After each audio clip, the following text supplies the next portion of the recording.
तो दोस्तों नमस्कार, मेरा नाम है गुरजीत सिंह और मैं हमेशा एक बात कहता हूँ, जब भी आप कोई बिजनेस स्टार्ट करते हो कभी भी बिजनेस नहीं फेल होता है। पहले इंसान वो होता है जो बिजनेस को शुरू करता है। क्योंकि आप अगर किसी मार्केट में 10 दुकानों को देख लो तो उसमें 2 दुकानें बहुत अच्छी तरीके से चल रही होंगी और जो 10 दुकानों का बिजनेस इतना अच्छा नहीं होगा जितना उन 2 दुकानों का बिजनेस होगा। तो ऐसा क्या फर्क है उन 2 दुकानों में और उन 8 दुकानों में कि उनका बिजनेस बहुत अच्छा चल रहा है और बाकी 8 दुकानों का बिजनेस बहुत अच्छा नहीं चल रहा है। इसके पीछे कुछ ऐसे कारण होते हैं जिसकी वजह से नए बिजनेस फेल हो जाते हैं और कुछ ऐसे बिजनेस होते हैं जो बहुत अच्छी तरीके से नहीं चल रहे होते हैं और कुछ ऐसे बिजनेस होते हैं जो टॉप पे चल रहे होते हैं। तो मेरी आज की वीडियो में आपको ये बताने वाला हूँ कौन से ऐसे रीजंस होते हैं जिसकी वजह से आप अपने बिजनेस को बहुत ज्यादा ग्रो कर सकते हो और कौन कौन सी ऐसी गलतियां हैं जिसकी करने की वजह से आपका बिजनेस या तो डाउन हो सकता है या खत्म हो सकता है। तो दोस्तों, अगर आप चाहते हो कि आपका बिजनेस ग्रो करे और आप सबसे आगे निकलो तो आप इस वीडियो को बहुत ध्यान से लास्ट तक देखिए।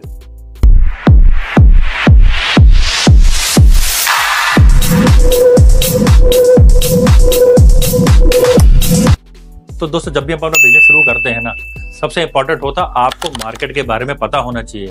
आप जिस प्रोडक्ट को मार्केट में उतार रहे हो या जिस चीज को आप बेचने वाले हो, आपको उसके बारे में ये पता होना चाहिए कि वो चीज जिस मार्केट में आप उतार रहे हो उसके लिए कितनी अप्रोप्रिएट है, मतलब लोगों की कितनी डिमांड है या आप जिस मार्केट में जिस चीज को बेच रहे हो उसकी कितनी जरूरत है। इसके लिए एग्जांपल ले लेते हैं। अगर एक चाय बेचने वाला किसी बस स्टेशन के सामने, किसी हॉस्पिटल के सामने या किसी रेलवे स्टेशन के सामने अगर अपना चाय का ठेला लगाएगा तो उसका बिजनेस ग्रो करेगा। इसका मतलब उसको पता है कि उसका कस्टमर उसको कहाँ मिलेगा।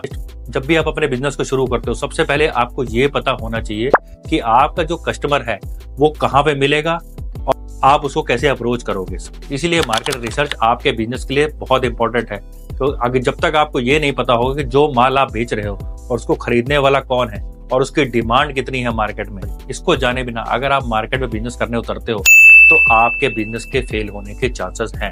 Number 2, cash flow. जब भी आप बिजनेस शुरू करते हो या तो आप उधार लेते हो किसी से या अपना पैसा लगाते हो या आप बैंक से लोन लेते हो। ये सब करने के बाद में आप एक बिजनेस शुरू करते हो। जब भी आप बिजनेस शुरू करते हो तो मैक्सिमम लोगों को ये एक्सपेक्टेशन होती है कि जैसे ही हम बिजनेस शुरू करेंगे तुरंत हमारे पास पैसा आना शुरू हो जाएगा। लेकिन वो उस चीज को अवॉइड कर देते हैं कि अगर आप एक मार्केट में बिजनेस कर रहे हो आपका पैसा मार्केट में उधार भी जाएगा और हो सकता है वो आने में उसको बहुत ज्यादा टाइम लग जाए।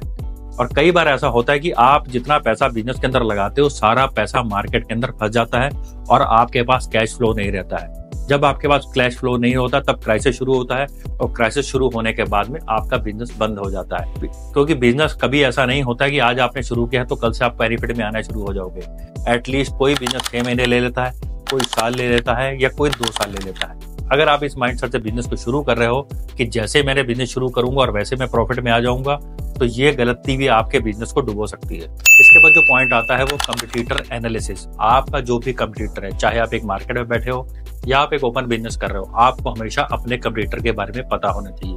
क्योंकि आपका जो कंपटीटर है वो मार्केट में कौन सा प्रोडक्ट उतार रहा है, क्या क्वालिटी इस प्रोडक्ट की है और वो क्या क्या ऑफर आपके क्लाइंट्स को दे रहा है। क्योंकि आपका क्लाइंट वही है जो आपसे माल खरीद रहा है, आपका क्लाइंट वही है जो आपके कंप्यूटर से माल खरीद रहा है। जब भी आप अपने बिजनेस को शुरू करते हो आपको अपने कंप्यूटर के बारे में प्रॉपर नॉलेज होनी चाहिए। अगर आप अपने कंप्यूटर पर नजर नहीं रख रहे हो कि वो क्या क्या एक्टिविटीज कर रहा है, क्या क्या मार्केटिंग प्लान कर रहा है, किस तरीके की प्राइसिंग रख रहा है, किस तरीके की स्ट्रेटेजीज वो अपना रहा है, उसी के बेस के ऊपर आप अपनी स्ट्रेटेजीज और चीजों को प्लान कर सकते हो। अगर आप इन सारी चीजों के ऊपर नजर नहीं रखोगे तो बहुत सारे चांसेस है आपके बिजनेस के फेल होने। इसके बाद सबसे इंपॉर्टेंट पॉइंट जो आता है वो होता है टीम हायरिंग। आपके जो टीम है ना वो कितनी कैपेबल है इस बिजनेस को चलाने के लिए।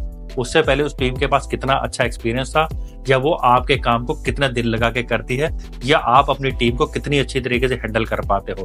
क्योंकि किसी भी बिजनेस को चलाने के लिए एक टीम बहुत इंपॉर्टेंट चीज होती है। आप अगर एक युद्ध लड़ने जा रहे हो और आपके सैनिक बिल्कुल ट्रेंड नहीं है ना, अगर सामने वाली सेना 1000 की है और आपके पास 10,000 की सेना है ना, तब भी आप हार जाओगे। इसलिए आपका एम्प्लॉयड प्रॉपर्ली स्किल्ड, डिसिप्लिन्ड और ट्रेंड होना चाहिए। अगर इन तीनों चीजों में से किसी भी चीज की कमी है तो आपके बिजनेस के फेल होने के चांसेस बहुत ज्यादा है। इसीलिए मेरे दोस्त, अगर आपको बिजनेस शुरू करना है ना तो इन पॉइंट्स पर अगर आप ध्यान रखोगे तो आपके बिजनेस फेल होने के चांसेस बहुत कम हो जाएंगे। ठीक है दोस्त, मिलते हैं नेक्स्ट वीडियो में। अगर आपको वीडियो अच्छा लगा हो तो सब्सक्राइब करिए। इस तरीके की और बिजनेस से रिलेटेड वीडियोस मेरी चैनल पे आते रहेंगे जिससे आपको बेनिफिट होगा। ठीक है दोस्तों, थैंक यू।